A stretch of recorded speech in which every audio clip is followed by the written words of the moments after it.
Hello guys, welcome back to my channel. അപ്പോൾ ഇന്നത്തെ നമ്മുടെ ടോപ്പിക് എന്ന് പറയുന്നത് നമ്മുടെ BEd 4th സെം സിലബസിൽ വരുന്ന നമ്മുടെ കേറ്ററ്റിനും അതേപോലെ സെറ്റിനും ഒക്കെ ഇമ്പോർട്ടൻ്റ് ആയിട്ട് ചോദിക്കുന്ന ഒരു ടോപ്പിക്കാണ്. അപ്പോൾ നിങ്ങൾ ഈ ചാനലിലേക്ക് പുതിയതായിട്ടാണെന്നുണ്ടെങ്കിൽ ചാനൽ ഒന്ന് സബ്സ്ക്രൈബ് ചെയ്തേക്കുക. ഒപ്പം തന്നെ തൊട്ടടുത്തുള്ള ബെൽ ബട്ടൺ കൂടി ഒന്ന് എനേബിൾ ചെയ്ത് വെക്കുക. അപ്പോൾ ഞാൻ ഫ്യൂച്ചറിൽ വീഡിയോസ് ഇടുമ്പോൾ നിങ്ങൾക്ക് നോട്ടിഫിക്കേഷൻസ് ഒക്കെ ലഭിക്കുന്നതായിരിക്കും. അപ്പോൾ നമുക്ക് ടോപ്പിക്കിലേക്ക് കിടക്കാം. അപ്പോൾ ഇന്നത്തെ ടോപ്പിക് എന്ന് പറയുന്നത് psycho analytical theory by Sigmund Freud. വളരെ ഇമ്പോർട്ടൻ്റ് ആയിട്ടുള്ള ഒരു തിയറിയാണ് സൈക്കോളജിയിൽ. കേറ്ററ്റിനും അതേപോലെ സെറ്റിനും ഫ്രീക്വൻ്റ് ആയിട്ട് ചോദിച്ച് കണ്ടിട്ടുള്ള ക്വസ്റ്റ്യൻസ് ആണ്. അപ്പോൾ 4th സെമ്മിൽ നിങ്ങൾക്ക് പഠിക്കാനും ഉണ്ട്. അപ്പോൾ അതാണ് നമ്മൾ ഇന്ന് നോക്കാൻ പോകുന്നത്. So psycho analytical theory by Sigmund Freud. Psychologists have developed a number of theories to explain the origin and makeup of a personality. So സൈക്കോളജിസ്റ്റുകൾ ഒരുപാട് തിയറീസ് വന്നിട്ട് ഡെവലപ്പ് ചെയ്തിട്ടുണ്ട്. എന്തിനു വേണ്ടിയിട്ടാണ്? നമ്മുടെ പേഴ്സണാലിറ്റീനെ പറ്റി എക്സ്പ്ലെയിൻ ചെയ്യാനും അതിൻ്റെ ഒറിജിൻ എങ്ങനെയാണെന്നൊക്കെ പറയാനും വേണ്ടിയിട്ട് സൈക്കോളജിസ്റ്റുകൾ ഒരുപാട് തിയറീസ് ഫോർമുലേറ്റ് ചെയ്തിട്ടുണ്ട്.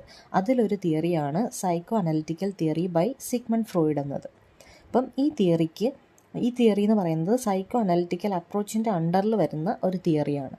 അപ്പം ഈ തിയറി എന്ന് പറയുന്നത് സൈക്കോ അനലിറ്റിക്കൽ അപ്രോച്ച് ഇമ്പോർട്ടൻ്റ് ആണ്. സൈക്കോ അനലിറ്റിക്കൽ അപ്രോച്ചിൻ്റെ അണ്ടറിൽ വരുന്ന ഒരു തിയറിയാണ് സൈക്കോ അനലിറ്റിക്കൽ തിയറി എന്ന് പറയുന്നത്. ഇനി ഈ തിയറിക്ക് മെയിനായിട്ട് 3 പാർട്സ് ആണുള്ളത്. First one theory of personality dynamics, second one theory of personality structure and third one theory of psycho sexual development. ഇങ്ങനെ 3 പാർട്സാണ് ഈ തിയറിയിൽ നിങ്ങൾ പഠിക്കേണ്ടത്. ഒന്നെങ്കിൽ ഈ 3 പാർട്ടിൽ ഏതെങ്കിലും ഒരെണ്ണം സ്പെസിഫൈ ചെയ്തായിരിക്കാം നിങ്ങൾക്ക് BEdന് ക്വസ്റ്റ്യൻസ് വരുന്നത്. ഇല്ലെങ്കിൽ theory of psycho analytical theory എന്ന് ഫുള്ള് ചോദിക്കുകയാണെങ്കിൽ ഈ 3 പാർട്ടും നിങ്ങൾ എക്സ്പ്ലെയിൻ ചെയ്ത് എഴുതേണ്ടതാണ്. അപ്പോൾ നമുക്ക് ഓരോന്നിലേക്കും കിടക്കാം. സോ 3 പാർട്ടുണ്ടെന്ന് പറഞ്ഞല്ലോ. ഫസ്റ്റ് നോക്കാൻ പോകുന്നത് തിയറി ഓഫ് പേഴ്സണാലിറ്റി ഡൈനാമിക്സ് ആണ്. Okay, according to Freud the mind consist of 3 different levels of consciousness. അപ്പം ഫ്രോയിഡിൻ്റെ കൺസെപ്റ്റിൽ ഫ്രോയിഡ് പറഞ്ഞ എന്താണെന്ന് വെച്ചാൽ നമ്മുടെ മൈൻഡിന് 3 ലെവൽ, കോൺഷ്യസ്നസ്സിൻ്റെ 3 ലെവൽ ഉണ്ടെന്നാണ് പറഞ്ഞത്. അത് ഏതൊക്കെയാണെന്ന് ഇനി നോക്കിക്കേ. 3 ലെവൽ ഉണ്ടെന്ന് നമ്മൾ പറഞ്ഞല്ലേ. First one the conscious mind ഉണ്ട്. Second one is the sub conscious mind and the third one is the unconscious mind. അങ്ങനെ 3 ലെവൽ ഉണ്ടെന്നാണ് ആര് പറഞ്ഞത്? ഫ്രോയിഡ് പറഞ്ഞത്. അപ്പോൾ അതിൽ നമ്മൾ ഫസ്റ്റ് നോക്കാൻ പോകുന്നത് കോൺഷ്യസ് മൈൻഡിനെ പറ്റിയിട്ടാണ്. അപ്പോൾ നോക്കിക്കേ, conscious mind. So the conscious mind it contain thought, feelings etcetera that you are aware at this moment. അപ്പം കോൺഷ്യസ് മൈൻഡിൽ എന്താണുള്ളത്? അതായത് നമുക്ക് ഇപ്പം ഈ ഒരു മൊമെൻറ്റിൽ നമ്മുടെ മൈൻഡിലുള്ള നമുക്ക് ഓർത്തെടുക്കാൻ പറ്റുന്ന കാര്യങ്ങൾ അടങ്ങിയിട്ടുള്ളതാണ് നമ്മുടെ കോൺഷ്യസ് മൈൻഡ് എന്ന് പറയുന്നത്. ക്ലിയർ ആയല്ലോ? അപ്പോൾ സബ് കോൺഷ്യസ് മൈൻഡ് എന്തായിരിക്കും? It contain the memories, thoughts and others stored knowledge you can easily bring into awareness. അതായത് നമ്മുടെ മെമ്മറിയിൽ സ്റ്റോർ ആയിട്ടുള്ള കുറേ നോളജുകളുണ്ട്. പിന്നെ അതുപോലെ നമ്മുടെ ഫീലിങ്സ്, കാര്യങ്ങൾ നമുക്ക് ഓർമ്മയുണ്ട്. ഇപ്പം നമ്മുടെ കറൻറ്റ് മൈൻഡിൽ ഇല്ലാന്നുണ്ടെങ്കിലും നമുക്ക് ഓർമ്മയുണ്ട്. അത് നമ്മുടെ കറൻറ്റ് മൈൻഡിലേക്ക് നമുക്ക് കൊണ്ടുവരാൻ പറ്റും. അങ്ങനെയുള്ള കാര്യങ്ങൾ അടങ്ങിയിട്ടുള്ളതാണ് നമ്മുടെ സബ് കോൺഷ്യസ് മൈൻഡ് എന്ന് പറയുന്നത്. എങ്കിൽ അൺകോൺഷ്യസ് മൈൻഡ് എങ്ങനെയായിരിക്കും? നോക്കിക്കേ, അൺകോൺഷ്യസ് മൈൻഡ് എന്ന് പറയുമ്പം the deeper and larger layer of mind. ഇപ്പം ഈ 3 ലെയേഴ്സ് ഉണ്ടെന്ന് പറഞ്ഞല്ലോ. അതിൽ ഏറ്റവും ഡീപ്പും ലാർജും ആയിട്ടുള്ള ലെയർ എന്ന് പറയുന്നത് അൺകോൺഷ്യസ് ആയിട്ടുള്ള മൈൻഡ് ആയിരിക്കും. അപ്പോൾ അവിടെ എന്തൊക്കെയാണുള്ളത്? റിപ്രസ്ഡ് ആയിട്ടുള്ള നമ്മുടെ വിഷുകൾ, നമ്മുടെ ഫിയേഴ്സ്, അതേപോലെ നമ്മുടെ സെൽഫിഷ് ആയിട്ടുള്ള നീഡുകൾ, പിന്നെ അതേപോലെ തന്നെ അൺഅക്സെപ്റ്റബിൾ ആയിട്ടുള്ള സെക്ഷുവൽ ഡിസയർസ്, നമുക്കുണ്ടായിട്ടുള്ള ഷെയിംഫുൾ ആയിട്ടുള്ള എക്സ്പീരിയൻസുകൾ, അതേപോലെ നമ്മുടെ ഉള്ളിലുള്ള വയലൻ്റ് ആയിട്ടുള്ള മോട്ടീവുകൾ, ഇങ്ങനെയുള്ള കാര്യങ്ങളൊക്കെയാണ് അൺകോൺഷ്യസ് മൈൻഡിൽ ഉണ്ടായിരിക്കുന്നത്. അതേപോലെ ഈ പറഞ്ഞ കാര്യങ്ങളെല്ലാം തന്നെ നമുക്ക് അൺഅവെയർ ആയിട്ടുള്ള കാര്യങ്ങളായിരിക്കും. നമുക്ക് നമ്മുടെ ഈ ഒരു അവെയർനെസ്സിലേക്ക് കൊണ്ടുവരാൻ സാധിക്കാത്ത അങ്ങനത്തെ ഫീലിങ്സും കാര്യങ്ങളും ഒക്കെ അടങ്ങിയിട്ടുള്ളതാണ് നമ്മുടെ അൺകോൺഷ്യസ് മൈൻഡ് എന്ന് പറയുന്നത്. അപ്പം നമ്മളിപ്പോൾ പഠിച്ചത് തിയറി ഓഫ് പേഴ്സണാലിറ്റി ഡൈനാമിക്സ് ആണ്. 3 ലെവൽ ഓഫ് കോൺഷ്യസ്നെസ് ഉണ്ടെന്നാണ് ആര് പറഞ്ഞത്? നമ്മുടെ സിഗ്മണ്ട് ഫ്രോയിഡ് പറഞ്ഞത്. ഏതൊക്കെയായിരുന്നു? Conscious mind, sub conscious mind, unconscious mind. അതിൽ കോൺഷ്യസ് മൈൻഡ് എന്ന് പറയുമ്പം നമുക്ക് നമ്മുടെ ഈ ഒരു മൊമെൻറ്റിൽ അവെയർ ആയിട്ടുള്ള കാര്യങ്ങൾ. പിന്നെ സബ് കോൺഷ്യസ് മൈൻഡ് എന്ന് പറയുമ്പം നമുക്ക് അവെയർനെസ്സിലേക്ക് കൊണ്ടുവരാൻ പറ്റുന്ന നമ്മുടെ ഓർമ്മയുള്ള കാര്യങ്ങൾ.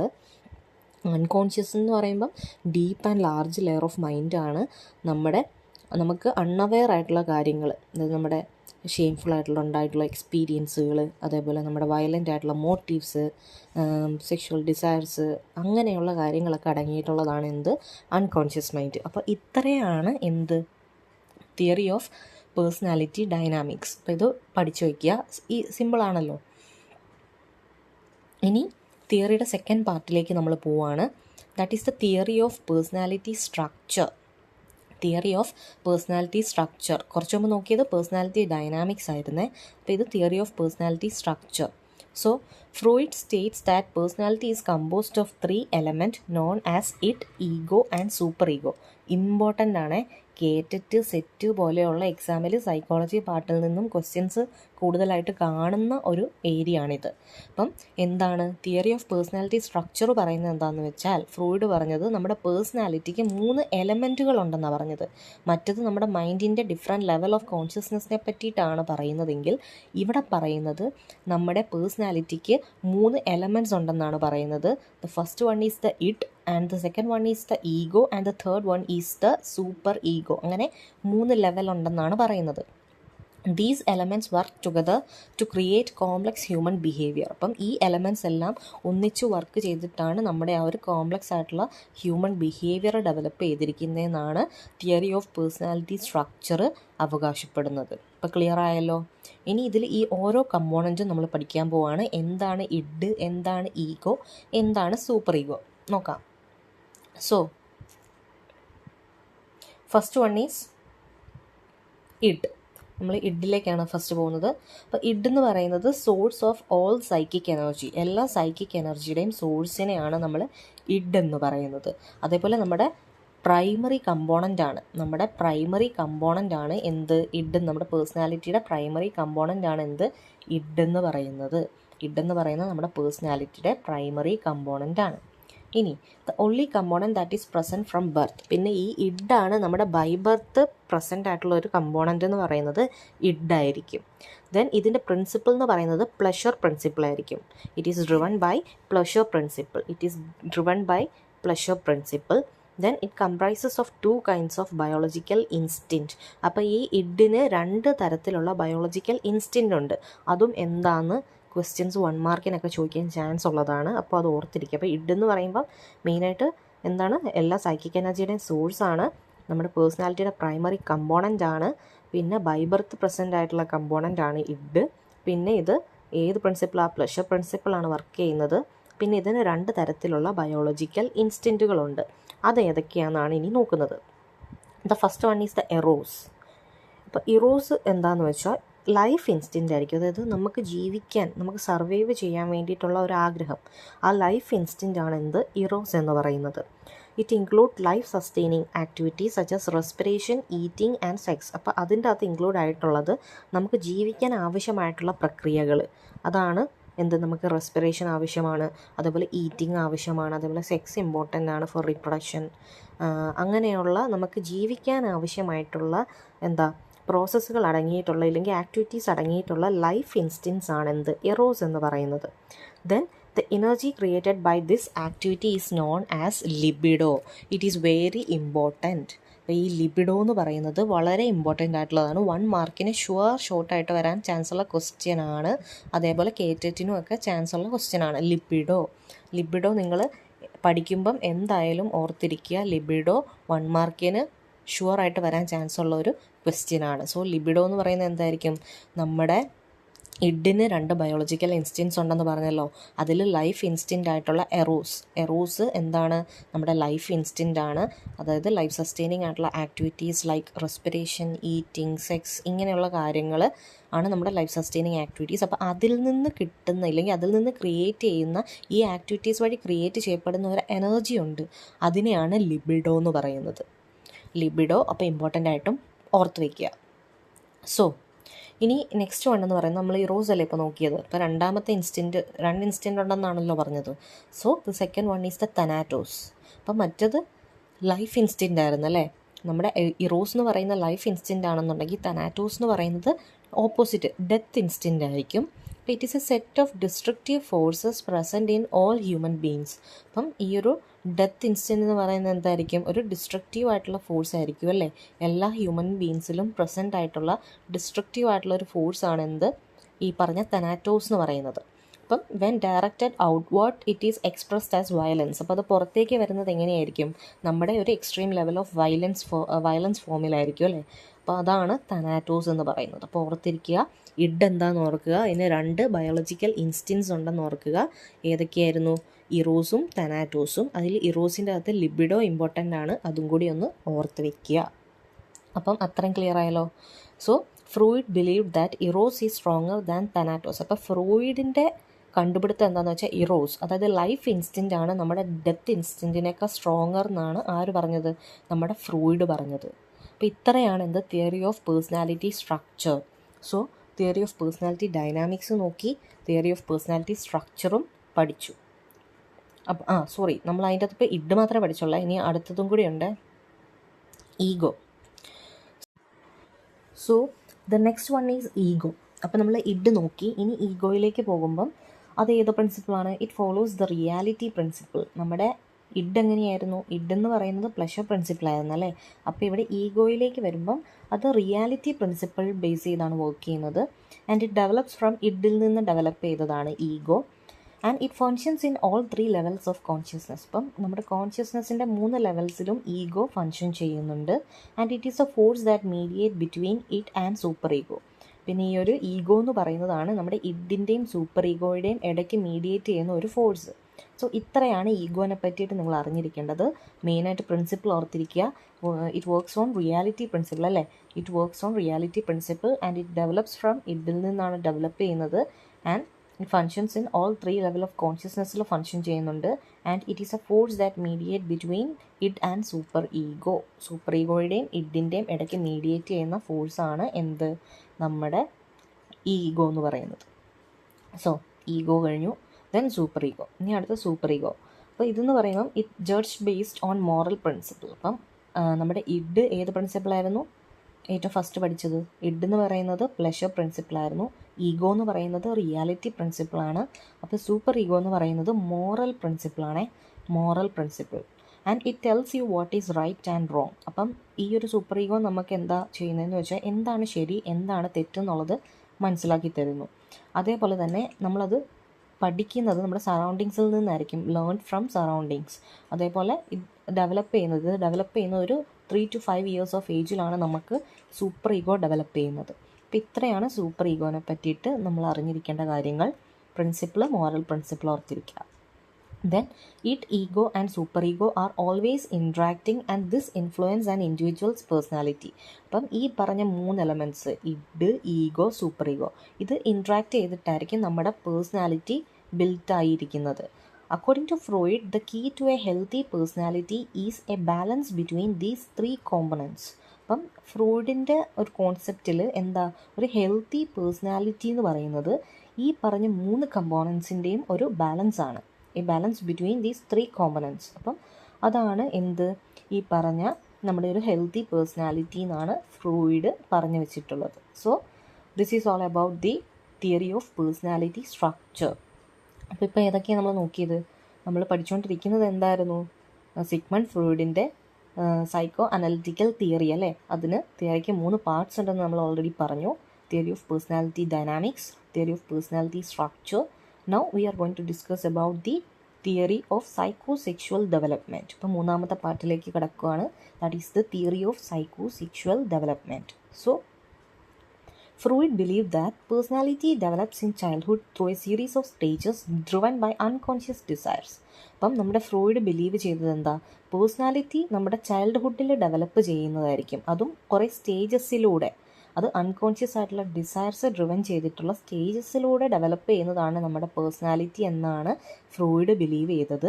He proposed 5 psychosexual stages where pleasure is focused in different body parts. അപ്പം അങ്ങനെ അദ്ദേഹം ഒരു 5 സൈക്കോസെക്ഷൽ സ്റ്റേജസ് ഡെവലപ്പ് ചെയ്തിട്ടുണ്ട്. ഈ 5 സ്റ്റേജസിലൂടെയാണ് നമ്മുടെ പേഴ്സണാലിറ്റി ഡെവലപ്മെൻറ്റ് ചൈൽഡ്ഹുഡിൽ നിന്ന് നടക്കുന്നതെന്നാണ് അദ്ദേഹം പറഞ്ഞത്. അപ്പോൾ ഈ ഓരോ സ്റ്റേജസിലും ഓരോ ബോഡി പാർട്സും ഫോക്കസ് ചെയ്യപ്പെടുന്നുണ്ടെന്നാണ് ആര് പറഞ്ഞത്? സിഗ്മണ്ട് ഫ്രോയിഡ് പറഞ്ഞത്. If the conflicts are not resolve at any stage a person may develop fixation. അപ്പം ഈ ഓരോ സ്റ്റേജസിലും പല പല കോൺഫ്ലിക്റ്റുകൾ നമ്മൾ നേരിടുന്നുണ്ട്. അതിൽ ഏതെങ്കിലും ഒരെണ്ണം റിസോൾവ് ചെയ്യുന്നില്ല അല്ലെങ്കിൽ പരിഹരിക്കപ്പെടുന്നില്ല എന്നുണ്ടെങ്കിൽ ആ വ്യക്തിക്ക് ആ ഒരു സ്റ്റേജിൽ ഒരു ഫിക്സേഷൻ അനുഭവപ്പെടും. അതായത് വേറൊരു നെഗറ്റീവായിട്ടുള്ളൊരു എന്താ പറയുക ഒരു ഹാബിറ്റോ അങ്ങനെയുള്ള കാര്യങ്ങളിലേക്ക് പോകുമെന്നാണ് ആര് പറഞ്ഞത്, നമ്മുടെ സിഗ്മണ്ട് ഫ്രോയിഡ് പറഞ്ഞത്. പിന്നെ നമുക്ക് സ്റ്റേജസ് നോക്കാം. എത്ര സ്റ്റേജസ് ഉണ്ടെന്നാണ് പറഞ്ഞത്? 5 stages. So the first stage is the oral stage. ഈ സ്റ്റേജസും ഇയേഴ്സും ആ ബോഡി ഫോക്കസും അതൊക്കെ നിങ്ങൾ പഠിക്കണം കേട്ടോ. So first one is the oral stage. അതെന്ന് പറയുന്നത് 0 to 1 ഇയേഴ്സ്, അത് നമ്മൾ ജനിക്കുന്ന ആ ഒരു ടൈം 0 to 1 ഇയേഴ്സ് ആണ് ഓറൽ സ്റ്റേജ്. അവിടെ ബോഡി ഫോക്കസ് എന്ന് പറയുന്നത് മൗത്താണ് നമ്മുടെ എനർജി എല്ലാം ഇരിക്കുന്ന ബോഡി അല്ലെങ്കിൽ ബോഡി പാർട്ട് എന്ന് പറയുന്ന മൗത്താണെന്നാണ് സിഗ്മണ്ട് ഫ്രോയിഡ് പറഞ്ഞത്. അപ്പോൾ അവിടെ എന്താ, ഈ ഒരു സ്റ്റേജിൽ baby get pleasure from sucking and eating. ഒരു കുട്ടി, അതായത് 0 to 1 ഇയർ അല്ലേ, അപ്പോൾ ഒരു കുഞ്ഞു കുട്ടി, ആ കുട്ടിയുടെ പ്ലഷർ എന്ന് പറയുന്നത് എന്താ, പാല് കുടിക്കുന്നതും ഫുഡ് കഴിക്കുന്നതും ഒക്കെ ആയിരിക്കും. സോ അതാണ് മൗത്തുമായിട്ട് റിലേറ്റ് ചെയ്ത് വരുന്നത്. ബേബിക്ക് പ്ലഷർ കിട്ടുന്നത് സക്കിങ് ആൻഡ് ഈറ്റിംഗ് ആക്ടിവിറ്റീസിൽ നിന്നായിരിക്കും. ഇനി അവിടെ എന്തെങ്കിലും ഫിക്സേഷൻ, അതായത് എന്തെങ്കിലും കോൺഫ്ലിക്റ്റ് അറൈസ് ചെയ്ത് അത് റിസോൾവ് ചെയ്യപ്പെടാതെ വരുന്ന ഒരു സിറ്റുവേഷനിൽ എന്താകും, ഫിക്സേഷൻ അനുഭവപ്പെടും അല്ലേ. അപ്പോൾ ഫിക്സേഷൻ എന്ന് പറയുമ്പോൾ അവിടെ എന്തൊക്കെയായിരിക്കും, habits like nail biting, over eating, smoking. ഭാവിയിൽ നഖം കടിക്കുക, അതേപോലെ ഓവർ ഈറ്റിംഗ്, സ്മോക്കിംഗ്, ഇങ്ങനെയുള്ള ബാഡ് ഹാബിറ്റ്സ് ഒക്കെ വരാൻ ചാൻസ് ഉണ്ടാകും. ബേബിക്ക് വേണ്ട രീതിയിൽ ഈ പറഞ്ഞ സക്കിങ് ഈറ്റിംഗ് ആ ഒരു ആക്ടിവിറ്റീസ് കൊടുത്തില്ല എന്നുണ്ടെങ്കിൽ കുട്ടിക്ക് ഈ പറഞ്ഞ നെഗറ്റീവായിട്ടുള്ള ഫിക്സേഷൻസ് ഉണ്ടാവാൻ, that is nail biting, over eating, smoking, അതിലേക്കൊക്കെ ഒരു ഹാബിറ്റ്സ് ഉണ്ടാവാനുള്ള ചാൻസ് ഉണ്ടെന്നാണ് ആര് പറഞ്ഞത്, സിഗ്മണ്ട് ഫ്രോയിഡ് പറഞ്ഞത്. സോ അതാണ് oral stage. Then next one is the anal stage. അപ്പോൾ അത് 1 to 3 ഇയേഴ്സ്, മറ്റത് 0 to 1 അല്ലേ. അപ്പോൾ ഇവിടെ 1 to 3 ഇയേഴ്സ്. അപ്പോൾ അവിടെ ബോഡി ഫോക്കസ് എന്ന് പറയുന്ന അനസ് ആയിരിക്കും. അപ്പോൾ ഈ ഒരു സ്റ്റേജിൽ എന്താ, കുട്ടി ടോയ്ലറ്റ് ട്രെയിനിങ് കുട്ടീനെ പഠിപ്പിക്കണം എന്നാണ് പറയുന്നത്. Child learns toilet training. അപ്പോൾ നമ്മൾ സ്ട്രിക്റ്റ് ആയിട്ടുള്ള ട്രെയിനിങ് കൊടുക്കുകയാണെന്നുണ്ടെങ്കിൽ ഒരു വൃത്തിയുള്ള ടൈഡി ആയിട്ടുള്ള ഒരു എന്താ പറയുന്ന ഒരു സ്വഭാവം കുട്ടിക്ക് ഉണ്ടാവും. ഇനി ലാക്ക് ഓഫ് ട്രെയിനിങ്, നമ്മൾ പ്രോപ്പറായിട്ടുള്ള ട്രെയിനിങ്ങും കാര്യങ്ങളും കൊടുക്കുന്നില്ലെങ്കിൽ അവർ ലൈഫിൽ ഒരു ഡിസോർഗനൈസ്ഡ് ആയിട്ടുള്ള പേഴ്സണായി മാറും എന്നാണ് പറയുന്നത്. അപ്പോൾ നമ്മൾ പ്രോപ്പറായിട്ടുള്ള ടോയ്ലറ്റ് ട്രെയിനിങ് കൊടുക്കേണ്ട ഒരു ടൈം 1 to 3 ഇയേഴ്സ് ആയിരിക്കും. ആ ഒരു ടൈമിൽ അത് പ്രോപ്പറായിട്ട് കൊടുക്കുകയാണെന്നുണ്ടെങ്കിൽ കുട്ടിയിൽ നല്ലൊരു അടുക്കും ചിട്ടയുമുള്ള നല്ലൊരു ഹാബിറ്റ് ക്രിയേറ്റ് ചെയ്യപ്പെടുന്നു. ഇൻ കേസ് അവിടെ പ്രോപ്പർ ട്രെയിനിങ് കൊടുത്തില്ല എന്നുണ്ടെങ്കിൽ അത് എന്തോ ഒരു മോശമായിട്ടുള്ള ഒരു ഹാബിറ്റിലേക്ക് പോകാൻ, ഒരു ഡിസോർഗനൈസ്ഡ് ആയിട്ടുള്ള പേഴ്സണായി മാറാനുള്ള ചാൻസ് ഉണ്ടെന്നാണ് ഈ ഒരു സ്റ്റേജിൽ പറയുന്നത്. സോ അതാണ് anal stage. Then the third one is the phallic stage. 3 to 6 years ആണ് ഫാലിക് സ്റ്റേജ് എന്ന് പറയുന്നത്. അവിടെ ബോഡി ഫോക്കസ് ജെനിറ്റൽസ് ആയിരിക്കും. അപ്പം അവിടെ എന്താ സംഭവിക്കുക, the child become aware of gender. കുട്ടി ജെൻഡറിനെ പറ്റി മനസ്സിലാക്കുവാണ്. 3 to 6 ഇയേഴ്സ് ആകുമ്പോൾ കുട്ടി ജെൻഡർ, ആൺ പെൺ വ്യത്യാസമൊക്കെ മനസ്സിലാക്കുവാണ്. Boys may develop Oedipus complex, important one, നമ്മുടെ സൈക്കോളജി BEd ക്വസ്റ്റ്യൻസിൽ വരാൻ ചാൻസ് ഉള്ളതാണ് ഈഡിപ്പസ് കോംപ്ലക്സ്. ഈഡിപ്പസ് കോംപ്ലക്സ് എന്താണെന്ന് ക്വസ്റ്റ്യൻ ചോദിക്കും 1 മാർക്കിന്. അപ്പം ബോയ്സ് ഈഡിപ്പസ് കോംപ്ലക്സ് അതെന്ന് പറഞ്ഞാൽ എന്താ, ആൺകുട്ടികൾക്ക് അമ്മയോടൊരു അട്രാക്ഷൻ ഉണ്ടാവുമല്ലോ, നേരെ മറിച്ച് പെൺകുട്ടികൾക്ക് അച്ഛനോടും. അങ്ങനെയുള്ള ആ ഒരു അമ്മയോട് ആൺകുട്ടികൾക്കുള്ള അട്രാക്ഷനെയാണ് നമ്മൾ ഈഡിപ്പസ് കോംപ്ലക്സ് എന്ന് പറയുന്നത്. അതേപോലെ തന്നെ and girls may develop Electra complex. ഓർത്തിരിക്കുക, ഈ എലക്ട്രാ കോംപ്ലക്സ്. അപ്പോൾ അത് അട്രാക്ഷൻ ടുവേർഡ്സ് ഫാദർ, അങ്ങോട്ടും ഇങ്ങോട്ടും തിരിഞ്ഞു പോകരുത്. ഈഡിപ്പസ് കോംപ്ലക്സ് എന്നാൽ attraction towards mother by boys, and Electra complex എന്നാൽ attraction towards father by girls. അപ്പോൾ ഇത് ഈ പറഞ്ഞ ഒരു അട്രാക്ഷൻ, ഓപ്പോസിറ്റ് ജെൻഡറിനോടുള്ളൊരു അട്രാക്ഷൻ ഡെവലപ്പ് ചെയ്യുന്നു. അപ്പോൾ അവിടെ എന്തെങ്കിലും ഫിക്സേഷൻ ഉണ്ടാകുകയാണെന്നുണ്ടെങ്കിൽ it may lead to relationship and authority issues. അവിടെ റിലേഷൻഷിപ്പ് ഇഷ്യൂസ് അല്ലെങ്കിൽ അതോറിറ്റി ഇഷ്യൂസ് അങ്ങനെയുള്ള പ്രോബ്ലംസ് ഒക്കെയാണ് ഫിക്സേഷനായിട്ട് വരാൻ ചാൻസ് ഉള്ളത്. അപ്പോൾ അതാണ് phallic stage. Oedipus complex and Electra complex important ആണ്, ഓർത്തിരിക്കുക. 1 മാർക്കിന് ഷുവറാണേ. So the next stage is the latency stage. അപ്പോൾ അതെന്ന് പറയുന്നത് 6 to 12 ഇയേഴ്സ് ആയിരിക്കും. അവിടെ വേറെ ബോഡി ഫോക്കസും കാര്യങ്ങളും ഒന്നുമില്ല. സോഷ്യൽ ആൻഡ് ഇൻ്റലക്ച്വൽ സ്കിൽസാണ് അവിടെ ഡെവലപ്പ് ചെയ്യുന്നത് ആ ഒരു ടൈമിൽ. നമ്മുടെ 6 to 12 ഇയേഴ്സ് ഓഫ് ഏജ് ആ ഒരു ടൈമിൽ പ്രത്യേകിച്ച് ബോഡി ഫോക്കസ് ഒന്നുമില്ല. സോഷ്യൽ ആൻഡ് ഇൻ്റലക്ച്വൽ സ്കിൽസിൻ്റെ ഡെവലപ്മെൻ്റ് ആണ് അവിടെ നടക്കുക. അതുപോലെ തന്നെ മേജർ ഫിക്സേഷൻസും ഇല്ല. പക്ഷേ പാസ്റ്റിൽ നിന്നുള്ള കോൺഫ്ലിക്റ്റുകൾ റീഅപ്പിയർ ചെയ്യാനുള്ള ചാൻസ് ഉണ്ട്, അല്ലാതെ മേജർ ഫിക്സേഷനും കാര്യങ്ങളും ഒന്നും ഇല്ല. അപ്പോൾ അതാണ് ലാറ്റൻസി സ്റ്റേജ്, വേറെ പ്രത്യേകിച്ച് കാര്യങ്ങളൊന്നും ഇല്ല. And the last one is the genital stage. So genital stage എന്ന് പറയുന്നത് 12+ ഇയേഴ്സിലാണ് ജെനിറ്റൽ സ്റ്റേജ് വരുന്നത്. ബോഡി ഫോക്കസ് ജെനിറ്റൽസ് തന്നെയാണ്. So the teen develop romantic and sexual feelings. അപ്പോൾ എന്താ, നമ്മളൊരു അഡോൾസൻസിലെ പ്യൂബേർട്ടി ആ ഒരു ഇതിലേക്ക് എത്തിയല്ലേ. അപ്പോൾ അവിടെ എന്താ, ടീൻസ് എന്ന് പറയുമ്പോഴത്തേക്കും എന്താ, അവരൊരു റൊമാൻറ്റിക് അല്ലെങ്കിൽ സെക്ഷൽ ഫീലിങ്സ് ഒക്കെ അവർക്ക് ഉണ്ടാവുന്നു കുട്ടികൾക്ക്. If past conflicts are unresolved relationships may be affected. അവിടെയും എന്താ, നമ്മൾ എന്തെങ്കിലും പ്രോബ്ലംസോ കോൺഫ്ലിക്ട്സോ ഉണ്ടെന്നുണ്ടെങ്കിൽ നമ്മളത് റിസോൾവ് ചെയ്തില്ല എന്നുണ്ടെങ്കിൽ അവർക്ക് അവിടെ ഒരു റിലേഷൻഷിപ്പ് ഇഷ്യൂസും കാര്യങ്ങളൊക്കെ വരാനുള്ള ചാൻസസ് ഉണ്ട്. അപ്പോൾ ഇത്രയാണ് എന്ത്, theory of psycho sexual development. So നമ്മുടെ psycho analytical theory by Sigmund Freud complete ആയിട്ടുണ്ട്. എന്തൊക്കെയാണ് നമ്മൾ പഠിച്ചത്? തിയറിക്ക് 3 പാർട്സ് ഉണ്ടെന്നുള്ളത്. സോ തിയറിക്ക് 3 പാർട്സ് ആണുള്ളത്. Theory of personality dynamics, theory of personality structure, then theory of psycho sexual development. അതിൽ തിയറി ഓഫ് പേഴ്സണാലിറ്റി സ്ട്രക്ചർ, അതായത് ഇഡ് ഈഗോ സൂപ്പർ ഈഗോ പഠിച്ചതിൻ്റെ അകത്ത് ഒരു പിക്ചറും കൂടെ ഉണ്ട്. അതും കൂടി നിങ്ങൾ വരച്ച് വെക്കുകയാണെങ്കിൽ നന്നായിരിക്കും. ഇതാണ് ഒരു പിക്ചർ എന്ന് പറയുന്നത്. നമ്മുടെ ഒരു കടലിൽ ഒരു ഐസ്ബർഗ് പൊങ്ങി കിടക്കുന്നൊരു പിക്ചർ. അപ്പോൾ അതിൽ പുറത്തേക്ക് തള്ളി നിൽക്കുന്ന ആ ഒരു പോർഷൻ എന്ന് പറയുന്നത് കോൺഷ്യസ് മൈൻഡിനെ റെപ്രസെൻ്റ് ചെയ്യുന്നു. ദെൻ ആ ഒരു മീഡിയേറ്റ് ചെയ്യുന്ന ആ ഒരു പോർഷൻ സബ് കോൺഷ്യസ് മൈൻഡിനെ റെപ്രസെൻ്റ് ചെയ്യുന്നു. ആൻഡ് താഴേക്കുള്ള ഡീപ്പ് ആൻഡ് ലാർജ് ലെയർ ആണ് അൺകോൺഷ്യസ് മൈൻഡ് എന്നാണ് നമ്മൾ പഠിച്ചത്. സോ താഴോട്ടുള്ള ആ പോർഷൻ അൺകോൺഷ്യസ് മൈൻഡിനെ റെപ്രസെൻ്റ് ചെയ്യുന്നു. And this iceberg is divided into 3 parts, that is the super ego and id. അപ്പോൾ ഈ ഒരു പിക്ചറും കൂടി വരച്ച് വയ്ക്കുകയാണെന്നുണ്ടെങ്കിൽ നന്നായിരിക്കും. സോ ഇത്രയാണ് എന്ത്, നമ്മുടെ സൈക്കോ സെക്ഷുവൽ ഡെവലപ്മെൻറ്റ് അല്ലെങ്കിൽ psycho analytical theory by Sigmund Freud. So നിങ്ങൾക്ക് ക്ലിയർ ആയെന്ന് വിചാരിക്കുന്നു. നിങ്ങൾക്ക് ഈ ഒരു വീഡിയോ യൂസ്ഫുള്ളായി തോന്നിയിട്ടുണ്ടെങ്കിൽ ഉറപ്പായിട്ടും നിങ്ങൾ ഈ വീഡിയോ ഒന്ന് ലൈക്ക് ചെയ്യുക. അതേപോലെ നിങ്ങളുടെ ഫ്രണ്ട്സിനും കൂടി ഒന്ന് ഷെയർ ചെയ്ത് കൊടുക്കുക. ആൻഡ് നിങ്ങൾ ഈ വീഡിയോ ചാനൽ സബ്സ്ക്രൈബ് ചെയ്യാതെയാണ് കാണുന്നതെങ്കിൽ പ്ലീസ് ചാനലും കൂടി ഒന്ന് സബ്സ്ക്രൈബ് ചെയ്തേക്കുക. ഞാൻ ഫ്യൂച്ചറിലും ഇതുപോലെ യൂസ്ഫുൾ ആയിട്ടുള്ള വീഡിയോസ് അപ്ലോഡ് ചെയ്യുന്നതായിരിക്കും. അതേപോലെ എന്തെങ്കിലും സജഷൻസ് ഉണ്ടെങ്കിൽ കമൻറ്റ് സെക്ഷനിൽ മെൻഷൻ ചെയ്യുക. അപ്പോൾ നിങ്ങൾക്ക് ക്ലിയർ ആയെന്ന് വിചാരിക്കുന്നു. അപ്പോൾ അടുത്തൊരു വീഡിയോയിൽ കാണുന്നവരേക്കും എല്ലാവർക്കും ബൈ ബൈ.